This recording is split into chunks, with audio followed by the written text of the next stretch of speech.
Doctor Who a fait de nombreuses cassettes. J'ai parlé de tous les combiners de cassettes qu'ils ont sortis.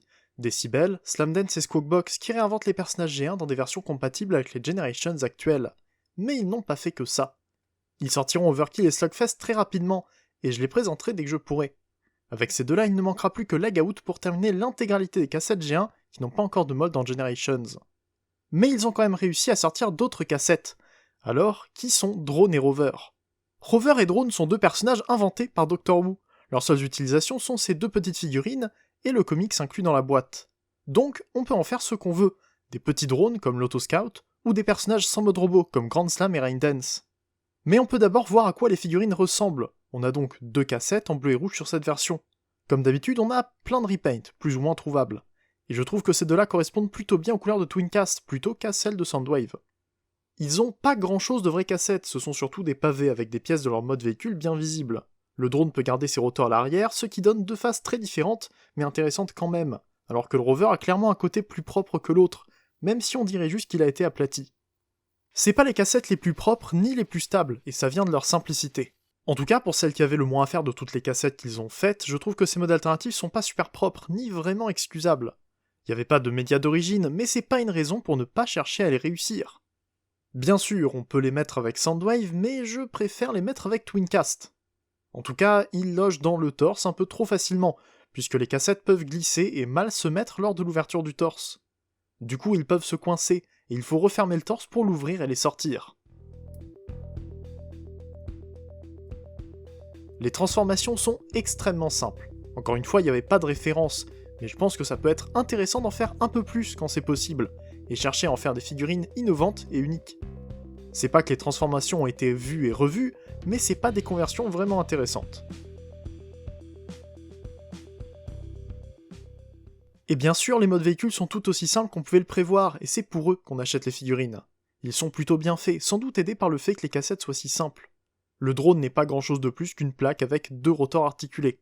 Il a un peu de peinture et il est ridiculement simple. S'il y avait eu une cassette G1 comme ça, je l'aurais aimé en tant que référence, mais sans ça il paraît trop simple. Il n'y avait pas grand chose de plus à ajouter, mais j'aurais aimé voir des armes, peut-être. Même un train d'atterrissage, ou rien qu'un port pour un stand. C'est pas compliqué, tout le monde en a chez les officiels depuis des années.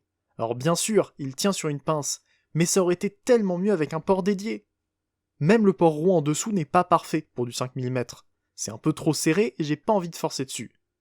Il a même pas de peg 5 mm, ce qui aurait été bien pour mettre sur le bras de Soundwave. Concernant Rover, il est déjà plus intéressant, parce qu'il n'est pas juste en 2D. Les roues tournent pas toujours très bien, mais il y a des panneaux solaires, une caméra et un bras, donc les détails sont là. C'est un joli petit véhicule amusant, qui va bien avec ma collection de rollers Dark of the Moon, avec qui il partage son mode alternatif. Son bras est aussi articulé qu'il en avait besoin pour loger derrière la cassette, et c'est un peu tout. Mais entre ça et le fait qu'il tienne tout seul debout, avec les détails et une transformation légèrement plus intéressante que le drone, ça le rend facilement le meilleur des deux. Et la couleur aide bien dans mon cas, je préfère le bleu au rouge. Et justement, ce set est bleu et rouge, ce qui rappelle un autre duo de cassettes côté Decepticons. Et c'est ce qu'on a en plus dans la boîte, auquel je m'attendais pas du tout. De petites grappes avec Rumble et Frenzy, armés de leurs pile drivers, simplistes mais mignons.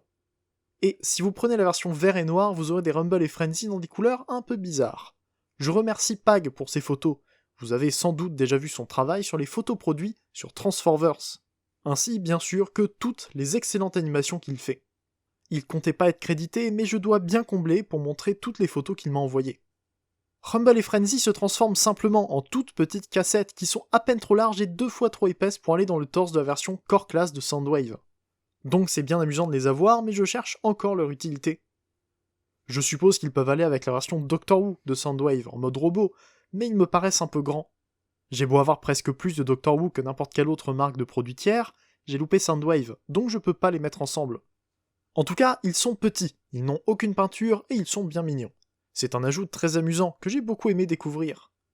En voyant les grappes, je m'attendais à des accessoires pour les cassettes, mais en fait ce sont deux figurines à part entière.